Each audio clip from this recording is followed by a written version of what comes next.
Fallacy. Can you tell me what a fallacy is? Derek, what's up? Hey, I just have a couple of questions. I've studied just about everything, and I'm always trying to reconcile the things. And I kind of approach things in this way. I go, okay, well, this is based on Christ. Is this based on Christ as a foundation? Is that a question? Yes, just quickly. I mean, I'm just like, is Christ the foundation of the Orthodox Church? Yeah, we would say that yes, the Orthodox Church is the one that Christ set up. Yes. Okay, so with that, the contrast between Christ alone. So this is where I get to. I go, I want to know. I'm always trying to find out if somebody knows Christ better than I do, because it's a personal thing, correct? So I just want to know, how does the juxtaposition of Christ and his cryptic purpose, cryptic stated cryptography within his parables, very, very clear that that's what he was doing. That's why he referenced if they're cryptic, how are they clear? You have to understand cryptography. I'm a cryptographer, so there is nothing more clear than my cryptography once you know how to unencrypt it. That's how you know for fact that it is what you're seeking. Okay. Cryptography, that's how cryptography works. If you want to verify a software application to be the one that came from the person that or a letter, an email, came from the person you sent. Yeah. Do you think do you think that Christianity is a historic religion? Is a historic religion? Well, I would say on the record, on the books, it's a historic religion. At least it states that it is. And the information that we have presented to us states that it certainly would be. Well, at least established in 325 CE.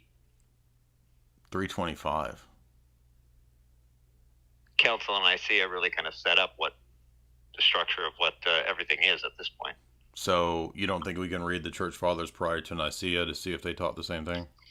I don't. It's not about the Church Fathers. The Church Father would be Christ. So that's where I go to. I don't look at anything. Okay, I'm asking a different question. I know you think that, but you said that Nicaea established what we know as Christianity today, and I'm saying that an easy way to refute that is to read the Church Fathers prior to Nicaea to see if they taught the same thing after Nicaea.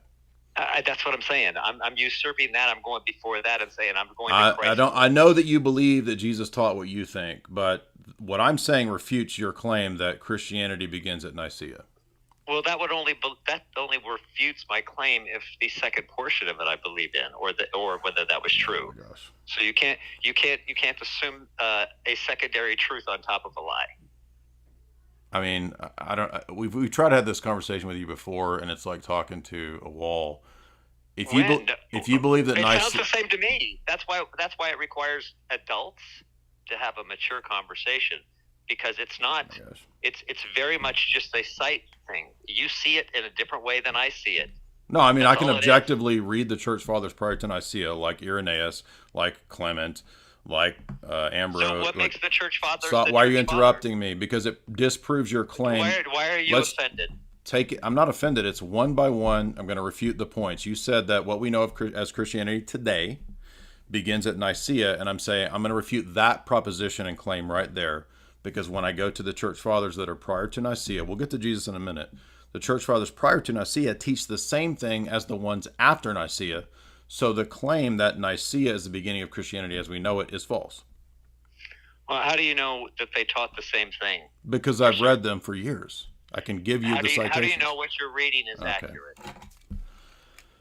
How do you know what you're reading? This is such a silly question. Why would I think that my reading of Irenaeus or Ignatius or any of these people is not accurate? Can you disprove my readings? I don't know. Look at any type of leadership of anything, including the church today. Look at any example throughout history, and you'll find corruption at every single turn, that there is no such thing as anything that is truly divine in the structures of the world, which is why Christ told us to die to it. Well, then your reading of the scriptures would also, by that same definition, be undercut, and thus you have no basis for your religion. I don't have a religion. That's the difference. Neither did Christ. Your position would mean that you don't know what Christ taught because it's also corrupted. The texts are corrupted. Exactly. No, that's why the cryptography. That's why he. All right, this did is it. too. This is too. That's nonsense. too This is difficult too for you to ridiculous. absorb, but it's very true.